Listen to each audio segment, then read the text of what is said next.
Welcome to Dreamland Sleep. My name is Alice, your host, and I will be taking you on your journey tonight. In the heart of ancient Thessaly, nestled between the embrace of rolling green hills and the vast cerulean expanse of the Aegean Sea, lay the kingdom of King Ceyx and Queen Alcyone. This was a land where the gods whispered in the winds and danced upon the waves, a realm where the boundary between the divine and the mortal blurred in the beauty of its nature and the devotion of its rulers. King Ceyx, revered by his people for his wisdom and valor, governed his kingdom with a just and benevolent hand. His heart, however, belonged to one soul, his queen, Alcyone. Daughter of Aeolus, the master of the winds, Alcyone was a vision of grace and strength. Her laughter was said to soothe the angriest storm, and her wisdom, inherited from her divine lineage, guided her people with the gentleness of a summer breeze. Their love was the kind of which poets sing and bards recount in hushed tones, a love so profound that the gods themselves looked upon it with favour. It was said that the day Ceyx laid eyes on Alcyone, the seas calmed and the birds sang in celebration. And on the day of their union, it was as if Thessaly itself breathed a sigh of contentment, for their love brought peace and prosperity to the land. But even in this idyllic existence, the shadows of foreboding could not be entirely banished. The world of gods and men was one of constant flux, and fate had its own designs, invisible threads that could entwine to uplift or unravel to bring despair.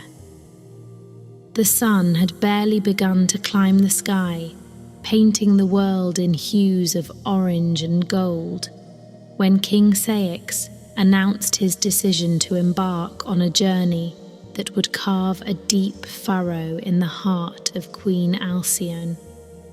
Their morning had started like any other, with the couple taking their breakfast in the gardens, surrounded by the tranquility of nature and the soft murmur of the city awakening. Yet the air hung heavy with an unspoken tension, a prelude to the storm that was about to engulf their lives. Ceyx, with a demeanour that belied his inner turmoil, finally broke the silence. His voice was steady, but his eyes, those mirrors to his soul, betrayed a flicker of hesitation. "My heart," he began, the term of endearment wrapping around Alcyone like a gentle embrace. "I have been summoned by the oracle of Apollo at Delphi. It is a journey I must undertake for the sake of our people, to seek guidance and wisdom for the prosperity of our realm." His words were chosen with care, aiming to cushion the blow of his departure. Alcyone's reaction was a tempest of emotion, her eyes wide with disbelief, quickly clouded with a torrent of tears. She knew the dangers of the sea, the capricious nature of the gods, and the unpredictability of fate itself. "Must you go?" she implored, her voice barely a whisper over the sound of her breaking heart. "Is there no other way to secure the favour of the gods and the future of our people?" Her hands, trembling, reached for his, seeking solace in their familiar warmth. Ceyx, moved by her distress, enveloped her hands with his own, a gesture meant to convey strength and reassurance. "I have wrestled with this decision through the night, haunted by the same fears that now cloud your heart. But I believe it is my duty, as king, to do all within my power to protect our kingdom and its inhabitants.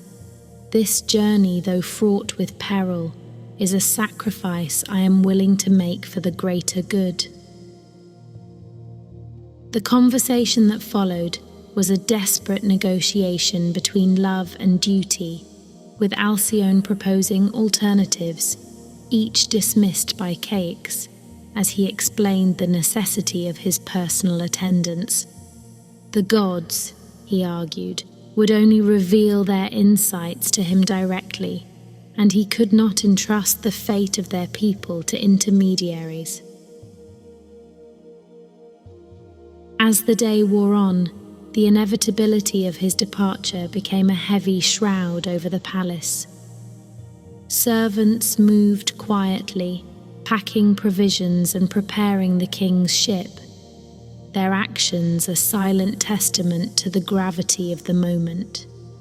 Alcyone, resigned yet heartbroken, assisted with the preparations, her every move a testament to her love and her fear for Ceyx's safety. The moment of departure arrived with a cruel swiftness. The couple stood on the shore, their hands clasped tightly, as if their physical connection could somehow shield them from the trials to come. Ceyx, adorned in the garb of a voyager, turned to face his queen, his expression a mix of determination and sorrow. "Wait for me," he whispered, pressing a kiss to her forehead, a promise that he intended to keep. And with that, he boarded his ship, casting one last glance towards Alcyone, who stood as a beacon of hope amidst the crashing waves. The sails unfurled, catching the wind, and the vessel began its journey towards the horizon, leaving behind a silhouette of desolation on the shore. Alcyone watched until the ship was but a speck in the distance, her heart heavy with premonition, praying to the gods for the safe return of her beloved, unaware of the tragedy that fate had already woven into their story. And so the stage was set, the players cast by fate and divine will. The story of Ceyx and Alcyone, a tale of love and sacrifice, began to unfold against the backdrop of an ancient world where the lines between love and duty, mortal and divine, were as fluid as the waves upon which their destiny would sail. The sea, a vast expanse of blue that touched the sky at the horizon, was known for its capricious nature, a mirror of the gods' whims. King Ceyx's ship, a sturdy vessel built to withstand the trials of travel, cut through the waters with confidence, propelled by the strong arms of its crew and the favourable winds that seemed to bless their journey. Ceyx himself stood at the helm, his gaze fixed on the distance, his thoughts a tumult of hope and anxiety. He was a king, a husband, and now a voyager, each role a weight upon his shoulders as he sailed towards Delphi. For days, the journey was uneventful, the sea a friend rather than a foe, its waves a gentle lullaby that spoke of safe passage. The crew worked in harmony, their spirits lifted by the smooth sail and the leadership of their king, who, despite his own inner turmoil, remained a beacon of strength and resolve. Each night, Ceyx would find a moment of solitude to offer prayers to the gods, seeking their protection and guidance, his thoughts invariably drifting back to Alcyone, the love he had left behind. However, as they neared the midpoint of their journey, the sky began to darken, a portent of the divine displeasure that was about to unfold. The sailors, seasoned by the temper of the sea, sensed the impending storm. their movements becoming brisk and tense as they prepared for what was to come. Ceyx, witnessing the change in the atmosphere, felt a deep unease, a premonition of the trial they were about to face. The storm hit with the fury of the gods, a tempest unleashed with such violence that it seemed as though the very heavens were at war. The winds howled like enraged spirits, the waves rose like mountains, each one a titan, striving to reach the sky before crashing down upon the ship with all its might. The sailors fought valiantly against the elements, their bodies battered by the rain and the spray of the sea, their voices drowned out by the cacophony of nature's wrath. Ceyx, amidst the chaos, remained at the helm, his determination unwavering even as the ship was tossed about like a mere plaything in the hands of the storm. He called out orders, his voice a beacon for his crew in the darkness, his mind racing for any strategy that might offer them salvation. But the tempest was relentless, a manifestation of a deity's anger, and against such power, the endeavours of mortals seemed futile. As the hours passed, the battle against the storm grew increasingly desperate. The ship, despite its sturdy build, began to show signs of distress, its timbers groaning under the assault, its sails torn by the vicious winds. Ceyx, witnessing the disintegration of their only hope, felt a profound despair. His thoughts turned to Alcyone, to their last moments together, to the promises unspoken that hung between them. In that moment of utter desolation, he realized the true cost of his journey, the possibility that he might never see her again, never return to the life they had built together. It was then, in the heart of the storm, that a massive wave, larger than any they had faced, rose before the ship, a wall of water that bore down upon them with the inevitability of fate. Ceyx, facing this titan of the sea, knew that their end was near. With a heart heavy with regret and love, he whispered a final prayer, not for his own safety, but for Alcyone's well-being, for the gods to watch over her in his absence. The wave crashed down upon the ship with a force that brooked no resistance, breaking it asunder like a fragile toy. The crew, including Ceyx, were thrown into the raging waters, their lives claimed by the sea's insatiable hunger.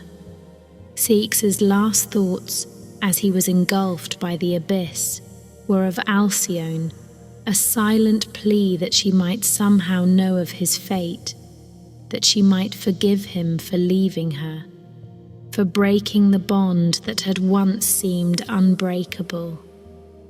The storm eventually passed, leaving behind a sea that was once again calm, as if the gods, having vented their wrath, were now indifferent to the tragedy they had wrought. The debris of the ship floated on the waves, the only testament to the voyage that had ended in despair.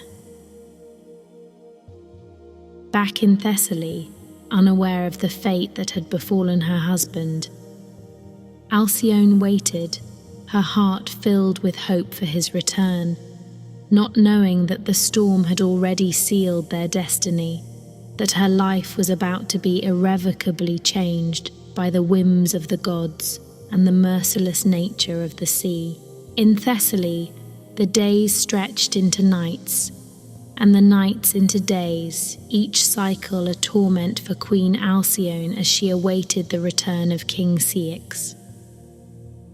The palace, once a haven of joy and love, had transformed into a mausoleum of silence, its walls echoing with the remnants of laughter and whispers of a happiness that seemed as distant as the stars. Alcyone. Her once vibrant eyes, dimmed by the shadow of worry, moved through its halls like a spectre, her soul tethered to the hope of her husband's safe passage home. With each passing day, the weight of uncertainty bore down on her, a crushing force that frayed the edges of her spirit. She spent her hours at the shoreline, her gaze fixed on the horizon, as if by sheer will she could summon Ceyx's ship from the embrace of the sea. The townsfolk whispered prayers for their king's return, their words a mix of hope and sorrow, for they too felt the absence of their leader, a void that echoed through the city's heart. The changing moods of the sea became Alcyone's obsession, its calm a false promise, its storms a mirror of her turmoil. She pleaded with the gods, offering sacrifices and vows, her voice a constant in the temple, seeking any sign, any favor that might ensure her husband's safety. Yet the gods remained silent, their capricious nature as unpredictable as the sea that held Ceyx's fate. As weeks turned into months, the reality of her situation began to dawn on Alcyone. The possibility that Ceyx might not return, that he had been claimed by the very journey meant to safeguard their realm, became a thought she could no longer flee. Despair, a relentless hunter, began to close in, darkening her thoughts with visions of a life devoid of the love that had once been her beacon. The palace's once vibrant gardens, a testament to the couple's shared love for beauty and life, now stood neglected, their bloom a mockery of the joy that had fled. Alcyone found herself wandering these paths, lost in memories of days when laughter filled the air and Ceyx's hand was always within reach. These memories, once a source of comfort, now served as cruel reminders of what had been lost to the whims of fate and the gods' indifference. Her nights were plagued by dreams, a cruel theatre in which Ceyx appeared on the horizon, his figure a silhouette against the setting sun, only to vanish as she reached out to him. These visions, so vivid and haunting, left her waking in tears, her heart aching with the pain of his absence. The dreams, she believed, were a sign, the only connection she had left with Ceyx, a tether to a hope that dwindled with each passing night.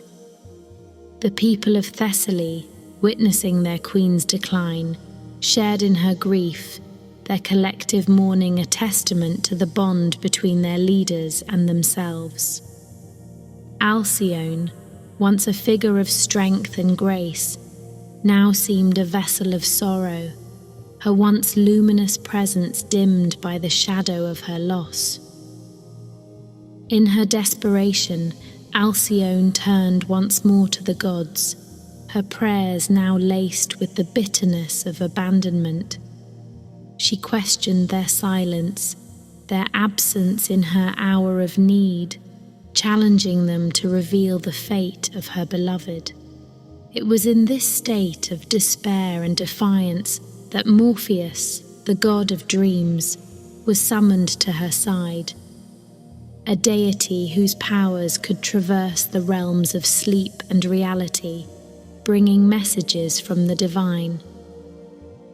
Morpheus, moved by Alcyone's plight and the purity of her love for Ceyx, chose to intervene, a rare act of compassion in a pantheon known for its caprice. He observed her from the realm of dreams, his heart touched by her sorrow, and resolved to bring her solace, to bridge the chasm of uncertainty with the truth of Ceyx's fate. The decision made, Morpheus prepared to enter Alcyone's dreams, to deliver the message that would end her vigil, a truth wrapped in the guise of a dream. That night, as Alcyone surrendered to sleep, her heart heavy with longing, Morpheus took the form of Ceyx, a visage so perfect in detail that it seemed he had stepped out of her memories and into her dream. He approached her on a beach that mirrored the one where they had parted, the setting sun painting the sky in hues of fire and gold. His appearance, so sudden and vivid, caught Alcyone's breath, her heart leaping at the sight of her husband, alive and whole before her. Morpheus, in Ceyx's form, spoke with a voice that carried the warmth and love of the man she mourned. His words a balm to her shattered heart. In the dreamscape sculpted by Morpheus, the beach beneath their feet shimmered with the essence of twilight, each grain of sand aglow with the memory of sunsets witnessed together. Ceyx, or rather Morpheus's perfect facsimile, held Alcyone's gaze with an intensity that belied his spectral nature. The journey of life and beyond is shaped by the will of the gods, unpredictable and often incomprehensible to mortal hearts, he began, his tone imbued with a solemnity that stilled the air around them.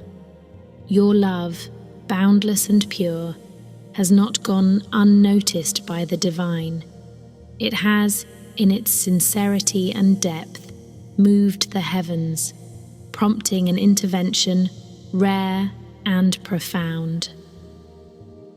The scene around them, a masterful recreation by Morpheus, pulsed with the ethereal beauty of the otherworldly, a testament to the power of gods and their capricious attention to human affairs.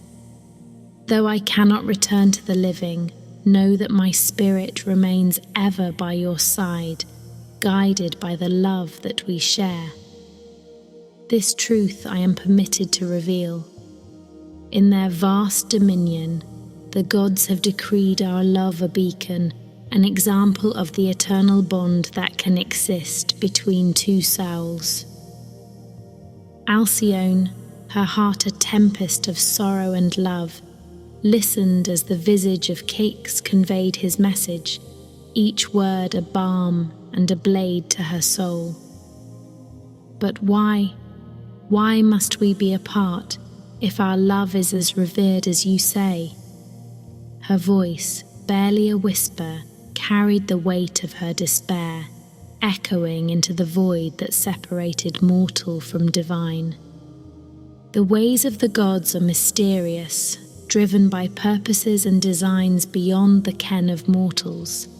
Yet, in their infinite wisdom, they have granted us a boon, a final gesture of grace in acknowledgement of our love. The air around them shimmered, the dream weaving intricate patterns of light and shadow as Morpheus prepared to reveal the god's gift. In recognition of the purity and depth of your love, the gods have bestowed upon us a unique fate. Upon your eventual passage from the mortal realm, your spirits shall be united, transformed in a way that defies the separation of death. The revelation, profound and unprecedented, hinted at a destiny where love transcended the very boundaries of existence.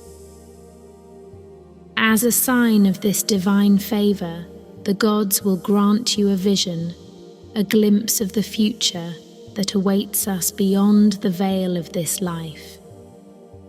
This vision, a promise of reunion and eternal companionship, is their assurance that our love endures, unbroken by the chains of mortality. The dream, vibrant with the promise of divine intervention, began to fade, the details blurring as the veil of sleep thinned, pulling Alcyone back towards the realm of the waking. Yet, within this transition, a vision unfolded before her, a tableau of breathtaking beauty and profound meaning. She saw herself and Ceyx, no longer as mortals but as celestial beings, their forms aglow with an inner light, soaring together across the heavens. Their transformation, a testament to the gods' intervention, symbolized their eternal union, a fusion of souls that no force could sever. As the vision dissipated, Alcyone awakened, the first rays of dawn caressing her face, the remnants of the dream lingering in her heart like the afterglow of a sunset. The sorrow that had been her constant companion since Ceyx's departure was now tinged with a profound sense of peace, a knowing that their separation was but temporary, a mere pause in the symphony of their eternal love. Empowered by the divine message and the vision of their destined reunion, Alcyone rose from her bed, her spirit alight with a newfound purpose. The gods, in their inscrutable wisdom, had not only acknowledged her love, but had also ordained it a force transcendent, a bond that would inspire both mortals and deities for aeons. With this celestial promise cradled in her heart, Alcyone resolved to honor Ceyx's memory by living a life that mirrored the virtues of their love: courage, compassion, and an unwavering faith in the power of the heart. She became a beacon of hope and strength to her people, her actions a tribute to the love she and Ceyx shared, ensuring that his legacy would endure until the day they would be reunited in the embrace of the divine. Thus, the gods' intervention, through the agency of Morpheus, had woven a tapestry of fate where love triumphed over the abyss of death, casting a light that would guide Alcyone through the remaining days of her mortal journey, until she crossed the threshold into the realm where she and Ceyx would soar together, bound by love for eternity. The divine message had imbued her with a resilience that transcended the grief and despair that once threatened to consume her. Now, with each step, each breath, Alcyone carried within her the unshakable belief in their unending connection, a beacon of love that no darkness could dim. The following night, in the quiet hours before dawn, when the world lay suspended between night and day, Alcyone found herself at the edge of sleep, a realm where reality blurred with the ephemeral. It was in this delicate balance that Morpheus, the god of dreams, chose to visit, not as an envoy bearing the guise of Ceyx, but in his true form, a being of otherworldly grace, his presence a soft illumination in the dimness of her chamber. The room, filled with the remnants of her vigil, the candles burned low and the air heavy with the scent of incense offered in prayer, transformed under Morpheus's ethereal light. He approached Alcyone, his movement a mere whisper against the stillness, a tenderness in his eyes that spoke of compassion and understanding. "Alcyone," he began, his voice a melody that seemed to weave the very fabric of dreams. "I come before you not to deceive with forms and shadows, but to offer solace and guidance in the work of your sorrow." Alcyone, her heart a vessel of grief and love, looked upon the god, her eyes reflecting the turmoil within. The memory of her dream, of Ceyx's visitation, clung to her like a shroud, a reminder of the loss that had carved its mark deep into her soul. "Why do you come to me now, Morpheus? Is it to remind me of what I have lost? to show me visions of a love that transcends death, yet leaves me here, alone.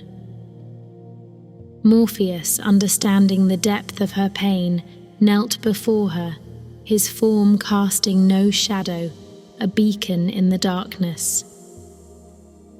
I come not to deepen your wounds, Alcyone, but to illuminate the path forward.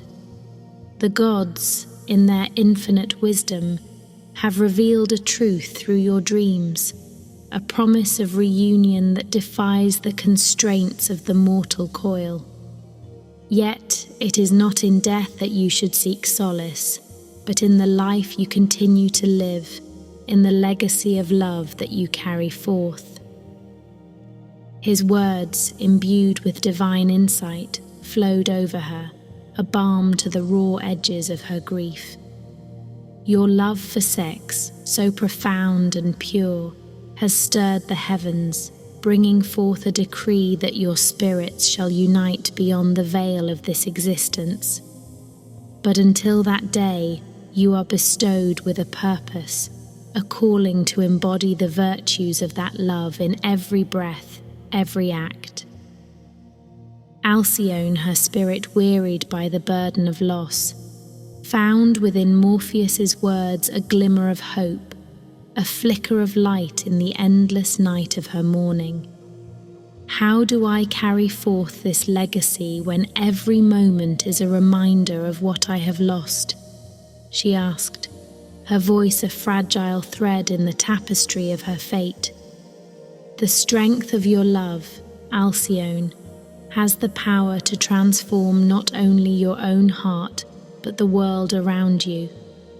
In the acts of kindness, in the pursuit of justice, in the comfort you offer to those who suffer, in each of these, Ceyx's legacy lives on through you. Your journey is one of creation, of bringing light where there is darkness, hope where there is despair. Morpheus replied, his presence a testament to the gods' recognition of her plight. He rose, his form shimmering with the promise of dawn. Remember, Alcyone, that though you walk this path in the shadow of loss, you are never truly alone. Ceyx's love surrounds you, a constant companion, and in the depths of your heart, a sanctuary where his spirit resides until you are reunited in the embrace of the divine. In the serene light of dawn, as the first rays of the sun painted the world in hues of renewal, Morpheus began to fade, his form dissolving into the morning air, leaving behind a sense of peace, a whisper of the divine promise that had been bestowed upon her. Alcyone stirred from her slumber. The visitation by Morpheus, though a construct of dreams, left an indelible mark on her spirit, a clarity that pierced the veil of her grief. The room, once a crucible of her sorrow, now seemed to embrace her in the warmth of the morning, its corners filled with the whisper of a new beginning.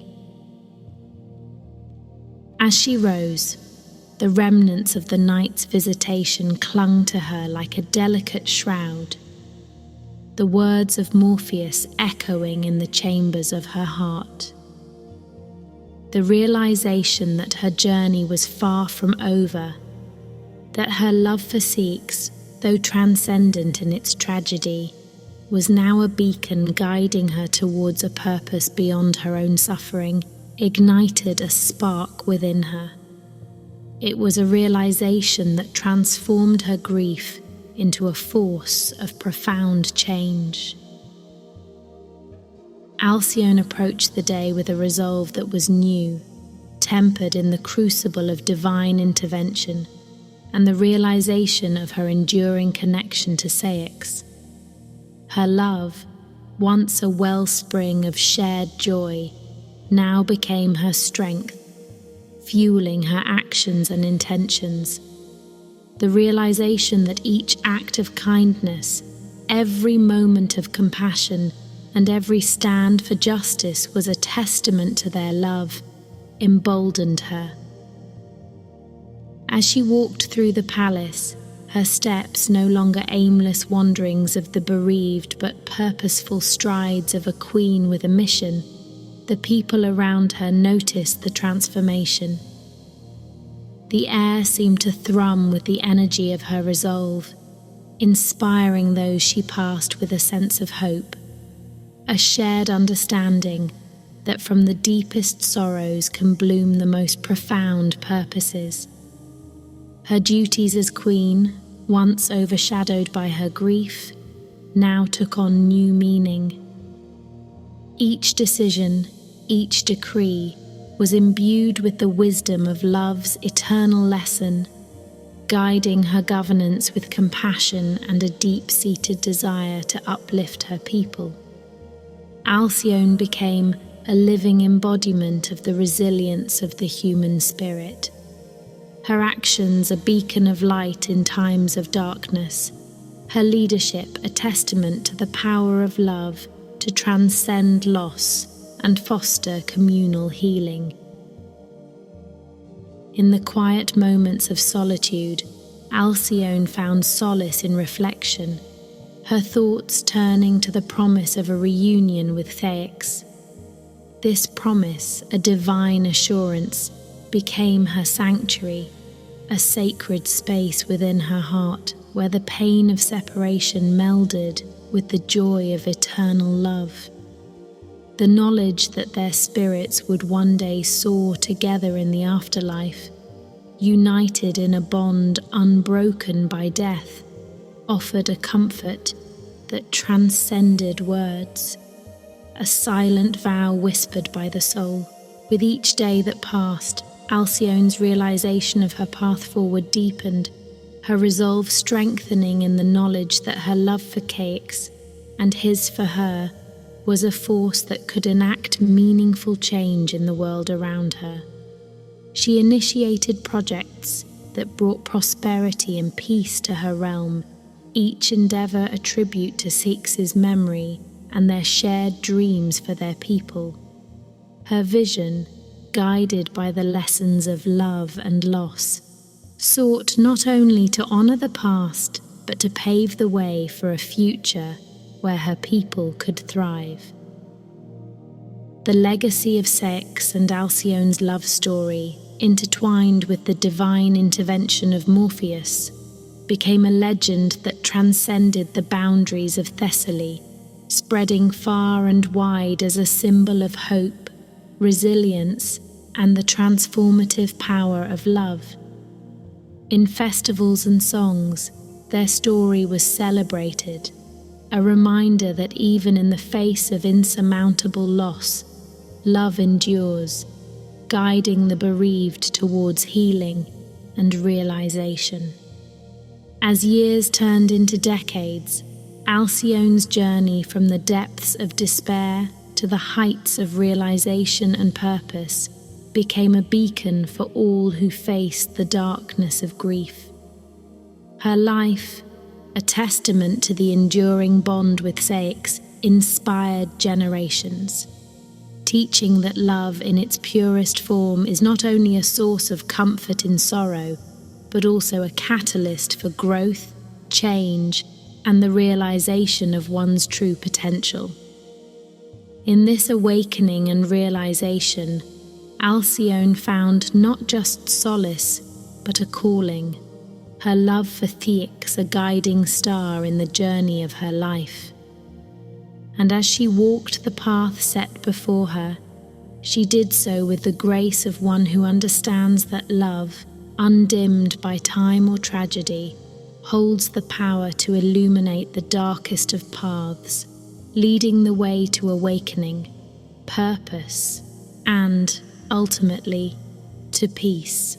As seasons shifted and years wove themselves into the tapestry of history, Alcyone's transformation from a mourner to a beacon of hope and resilience became the heart of her legacy. Her reign, marked by wisdom and compassion, saw Thessaly thrive, a testament to the strength derived from her love for Ceyx and the divine intervention that had guided her path. The people of Thessaly, inspired by their queen's profound journey, embraced her vision, fostering a society that valued love, compassion, and justice above all. Alcyone's personal transformation was mirrored in the very landscape of her realm, where gardens bloomed in perpetual memory of Ceyx, where festivals celebrated not just the seasons, but the enduring power of love to conquer despair. In art, in song, and in story, the tale of Alcyone and Ceyx was immortalized, a narrative that transcended the bounds of mythology to become a beacon of eternal hope. But Alcyone's greatest transformation was within. With each passing day, she grew closer to the promise of her eventual reunion with Ceyx, her soul a vessel of both love and longing.